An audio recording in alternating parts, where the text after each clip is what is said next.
I saw a video of a girl who found the husband of the I'm Just a Girl creator, the one who's on here talking about, how women need to pick better, single motherhood is not the flex, so on and so forth. I found her criticizing her husband and what he looks like, basically laughing after him. And the picture was kind of like, you can't even see his full face. It was something like that, and everyone was going off in the comments. What I don't understand, and I'm going to be very clear, okay? Because I've said this before and I made another video. There's some stuff that she says that I agree with, some that I don't. The delivery, to each his own. But at the same time, I will stand by something, and not necessarily with her. Hit dogs will holler. Hit dogs will holler. So let's talk about it. I'm just a girl. That seems to be the topic that's going around.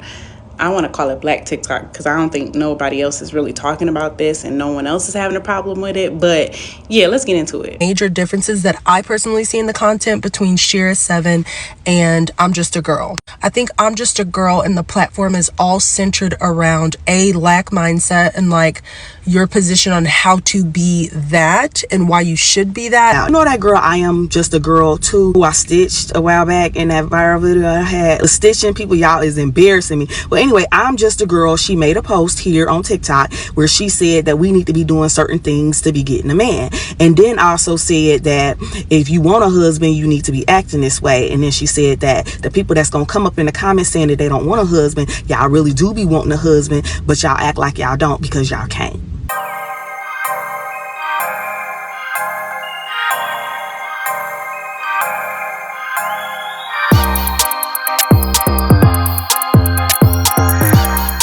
Hey y'all, welcome back to Just a Girl Talk. My name is Janine. If you are new here, if you're new, be sure to subscribe to the channel. Make sure notifications are on so you never miss an episode. And if you're a subscriber, welcome back to the channel. Y'all, so it is my birthday. The girl in the pink sweatshirt, that's me, Just a Girl. It is my birthday, y'all, and I'm so grateful. And as y'all can see, I wanted y'all to just see a few clips that I officially survived the sisterhood, right? I survived. For those who do not know, because I got a lot of new subscribers over here, the sisterhood tried to take me out a couple months ago, y'all. They did. They did. And as I said, you can't hold Black women accountable. That was the whole basis of why they were trying to come for me, for my husband. And they couldn't come from me, so they try to make jabs about my husband, which just shows, I say I am who I am, right? I am who I am. I don't just sit on here and just yap about stuff without having any either experience or actually living it. And they were like, oh, we can't find anything wrong with her, so we'll go to her husband and we'll talk about how he looks. It's like, okay. And that didn't work, right? And the whole thing about it is they wanted to find a way to poke and poke and poke and then get me to expose who I really am, right? Because they're like, you're not even really who you are.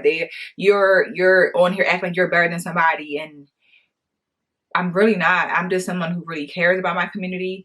I care about what's going on, and that's that. And I'm not afraid to use my voice, and that's where I am today. I wasn't always confident in using my voice to speak on things that I know, because my husband would say that to me, like, you be talking about this? I'm like, yeah, I mean, if somebody asks me, but I don't want to just, I know what I'm thinking, and I know I'm like, I don't want to say it wasn't about not wanting to hold women accountable. I just didn't have the courage to just come out and just say it. If you ask me, I'm gonna tell you. But if I'm sitting here listening, I would kind of just listen. And if you don't ask me my viewpoint on it, I'm not going to say anything. But if you ask me, I'm going to come out and definitely say, like, yeah, no, I don't think that was right. I think what you were saying was this and this. So for me to now have the courage to just say it, because I know that if I don't say it, nobody will, So it is crazy that I went through that. And there's still women who might get in the comments. But I think when you stand up to these women by not backing down, and it doesn't have to be getting aggressive with them, it doesn't have to be trying to expose anybody else, it's just staying true to you, they don't like it. It's like, all right, y'all, well, we did try to go with her and say this, but it ain't work. And people who were jumping on the bandwagon were looking for what people were saying about me, and it's like, all right, y'all, she didn't do what y'all said. She's still not stopping. What do we do next? What do? They move on to somebody else. They move on to somebody else. And that's just what ends up happening, right? They move on to somebody else. And if you gotta be willing to, as I said, before, you gotta be willing to fight and stand up for yourself against the sisterhood, because unfortunately, Black women are the biggest bullies. They will bully you until you either surrender and give up. That's what they'll do. But if you stand up to them, they don't know what to do, because bullies are not used to people standing up to them.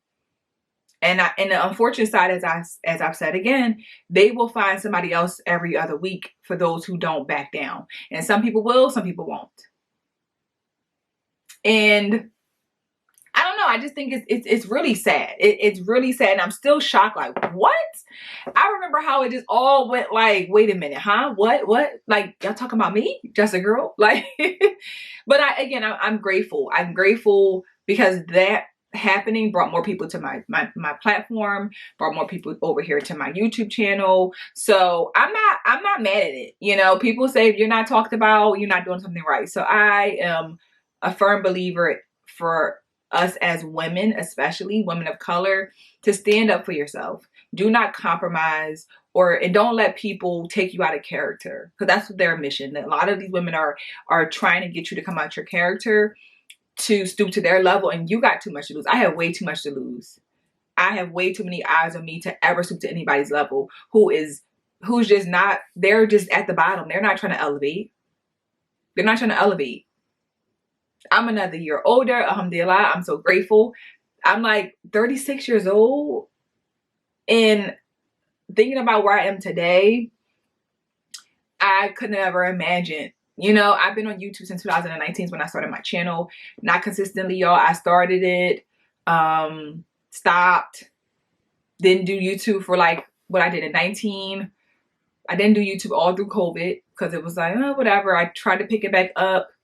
2020, two maybe-ish, started doing like vlogs, and then I stopped again, and then I've been consistent, y'all, pretty much the past year, and I'm grateful, and consistency pays off, and I can't wait to see what will come this year of my life, and having so many supporters. And trust me, I don't foresee the girls coming for me again, because again, if you speak out on what they don't like, it's bound to happen. So I now know this. I was not expecting all of that, but again, it's okay. It's nothing that I can't handle. I know that God is on my side. I know that God has equipped me with the skill set and ability to know that what the mission is, and knowing that I can't give up, because these girls are counting on me. And if it's me that has to take the hit to get the message out there, I'll do it.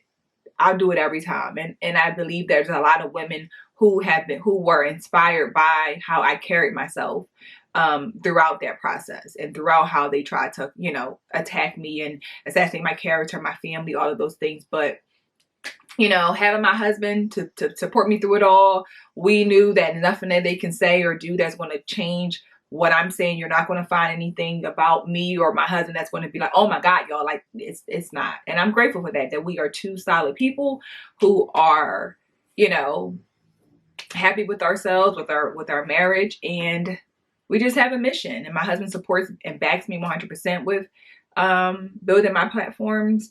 And yeah, I'm just thankful. Yeah,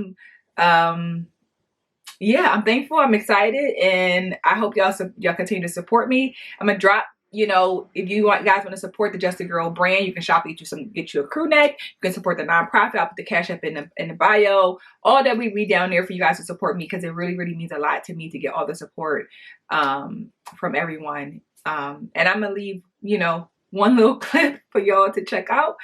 And I hope to see you guys in the next episode. Please be sure to subscribe, like this video, share it out, and I'll see you guys soon. Bye. No one can hold Black women accountable. Black women, unfortunately, we have adopted this mentality that I can do whatever I want to do and can't nobody tell me anything. And this is why we are where we're at. We live in a very selfish, egotistical society now that nobody cares. If you're a Black woman and to hold Black women accountable, you have to be ready to fight, because it's going to come with a lot. I'm always thinking about how young girls are being influenced. So what us grown women are doing, it's influencing influencing these girls to do these out of control, I don't care attitudes. They have the most disgusting attitudes, and you can't even check them because they have their moms who say I could do whatever I want. So can't no one hold us accountable. Not a black man, your white boss probably. That's probably the only one who can tell us what to do because he pay us. A gay man can tell us what to do. If it's a black woman or a black man, a straight black man, we don't want to hear it.